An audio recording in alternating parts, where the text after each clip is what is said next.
আসসালামু আলাইকুম। সংবাদে আপনাদের সবাইকে স্বাগত জানাচ্ছি। আমি ফিরোজ তোহা। শুরুতেই সংবাদ শিরোনাম। বাংলাদেশের সর্বশেষ গুরুত্বপূর্ণ আপডেট সংবাদে আপনাকে স্বাগত। শুরুতেই সংবাদ শিরোনাম, পরে বিস্তারিত। প্রথমে জানাবো, মিটফোর্ড হত্যাকাণ্ডে দলীয় ইস্তেহার প্রকাশ হয়েছে বললেন সেলিম উদ্দিন। গণবিরোধিতার কারণে বিশেষ গোষ্ঠীকে দেশের মানুষ অনেক আগেই হলুদ কার্ড দেখিয়েছে, আর মিটফোর্ডের ঘটনায় তাদের জনগণ লাল কার্ড দেখানোর কাজ সম্পন্ন করেছে বলে মন্তব্য করেছেন বাংলাদেশ জামাত ইসলামের কেন্দ্রীয় নির্বাহী পরিষদ সদস্য ঢাকা মহানগর উত্তরের আমির মোহাম্মদ সেলিম উদ্দিন।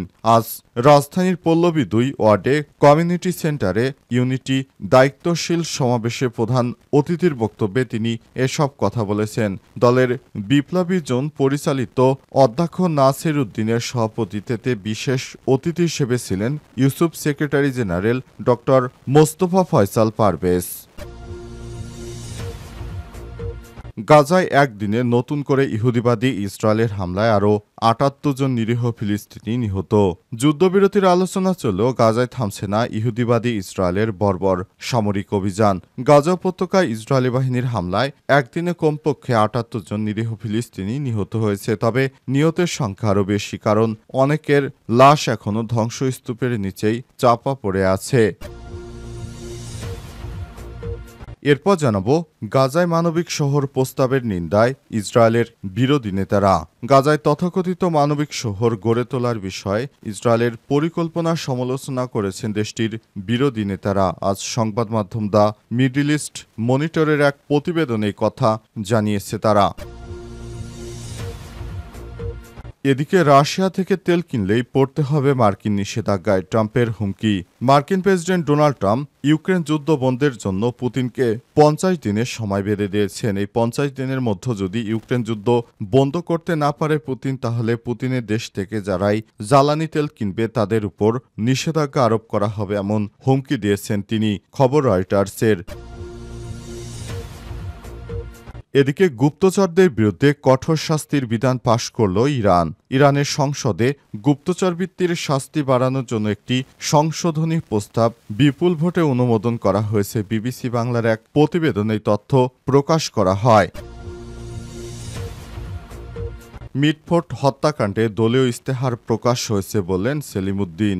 গণবিরোধিতার কারণে বিশেষ গোষ্ঠীকে দেশের মানুষ অনেক আগেই হলুদ কার্ড দেখিয়েছে, আর মিটফোর্ডের ঘটনায় তাদের জনগণ লাল কার্ড দেখানোর কাজ সম্পন্ন করেছে বলে মন্তব্য করেছেন বাংলাদেশ জামাত ইসলামের কেন্দ্রীয় নির্বাহী পরিষদ সদস্য ঢাকা মহানগর উত্তরের আমির মোহাম্মদ সেলিম উদ্দিন।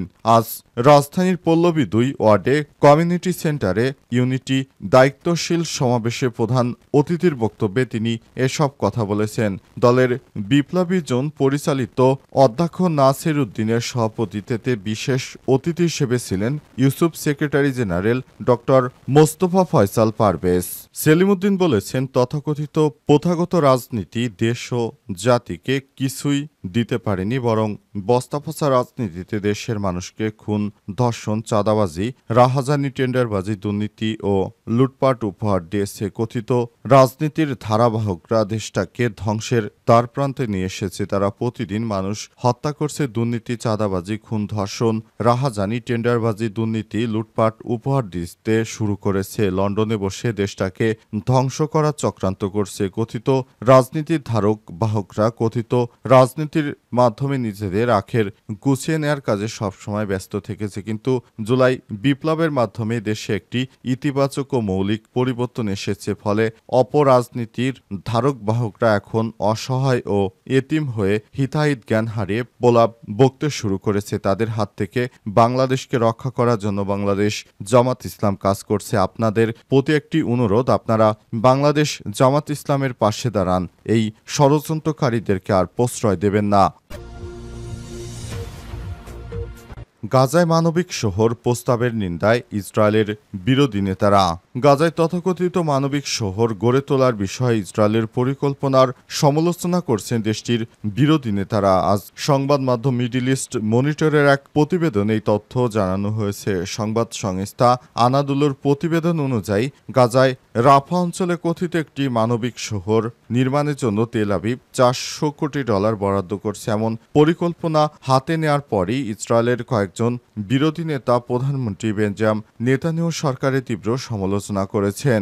বিরোধী নেতা ইয়ার লাপিদ সামাজিক যোগাযোগ মাধ্যম টুইটারে বলেছেন, রাফায় মানবিক শোন নির্মাণের জন্য যে অর্থ ব্যয় করা হবে তা দিয়ে আমরা আমাদের শিশুদের ক্লাসের আকার কমাতে পারতাম, জ্বালানি এবং গণপরিবহনের দাম কমাতে পারতাম, ডে কেয়ার, ভর্তুকি ও কিন্ডারগার্টেন তৈরি করতে পারতাম। তিনি আরও বলেছেন, মধ্যবিত্ত শ্রেণীর অর্থ লুট করার পরিবর্তে যুদ্ধ বন্ধ করুন এবং জিম্মিদের ফিরে আনুন।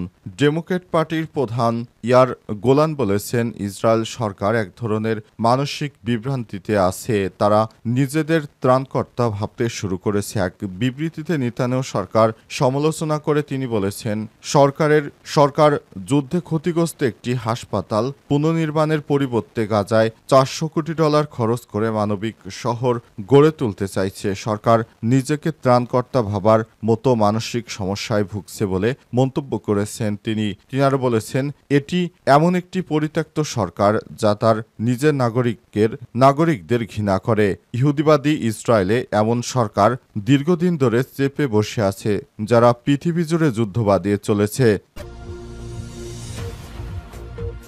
রাশিয়া থেকে তেল কিনলে পড়তে হবে মার্কিন নিষেধাজ্ঞায়, ট্রাম্পের নতুন হুমকি।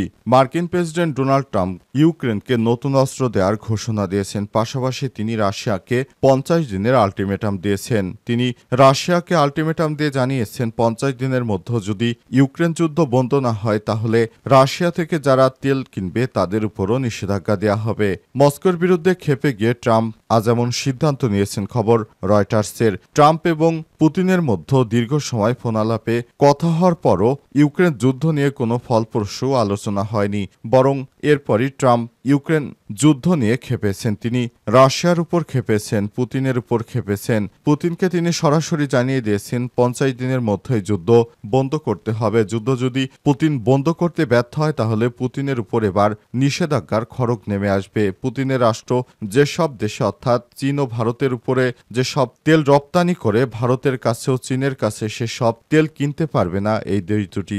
এসব তেল যারাই কিনবে তারা নিষেধাজ্ঞার আওতায় পড়বে, এমন সতর্কবার্তা দিয়েছে ডোনাল্ড ট্রাম্প। ডোনাল্ড ট্রাম্প আরও বলেছে, পুতিনকে মনে করেছিলাম খুবই নম্রভদ্র মানুষ, কিন্তু তার আড়ালে তিনি একজন খুনি। তিনি তার নিজের সৈন্যদেরকে হত্যা করছেন, পাশাপাশি ইউক্রেনের সেনাদেরকেও হত্যা করছেন। এই হত্যার দায়ভার কোনোভাবেই পুতিন এড়াতে পারে না। সুতরাং পুতিনকে অবশ্যই শাস্তি দিতে হবে। তাকে 50 দিনের মধ্যে যুদ্ধ বন্ধ করতে হবে, তা না হলে তার বিরুদ্ধে নিষেধাজ্ঞার খড়গ নামাবে যুক্তরাষ্ট্র।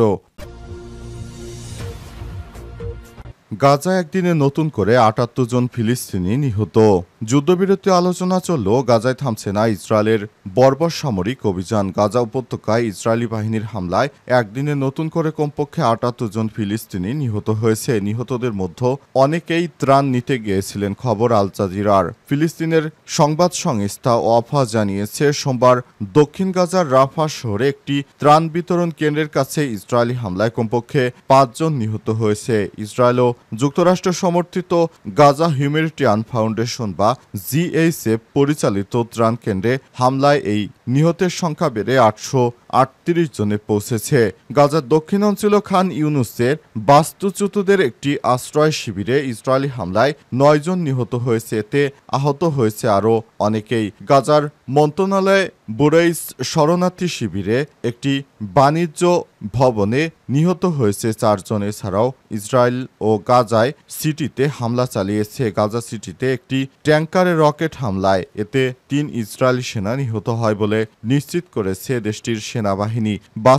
বার্তা সংস্থা ওয়াফা জানিয়েছে, গাজা সিটিতে হামলায় কমপক্ষে 24 জন ফিলিস্তিনি নিহত হয়েছে, আহত হয়েছে আরও অনেকেই। 2023 সালের 7 অক্টোবর থেকে গাজায় গণহত্যামূলক হামলা চালাচ্ছে ইসরায়েলের সেনাবাহিনী। গাজার স্বাস্থ্য মন্ত্রণালয় হিসাব অনুযায়ী অন্তত 57,800 জনের বেশি ফিলিস্তিনি নিহত হয়েছে এবং আরও 1,37,000-এর বেশি মানুষ আহত হয়েছে।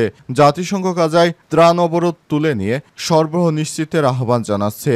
জ্বালানি ও চিকিৎসা সরঞ্জামের অভাবে কার্যক্রম বন্ধ হওয়ার পথে অনেক হাসপাতাল, খাবারের অভাবে দুর্ভিক্ষের মুখোমুখি হাজার হাজার ফিলিস্তিনি।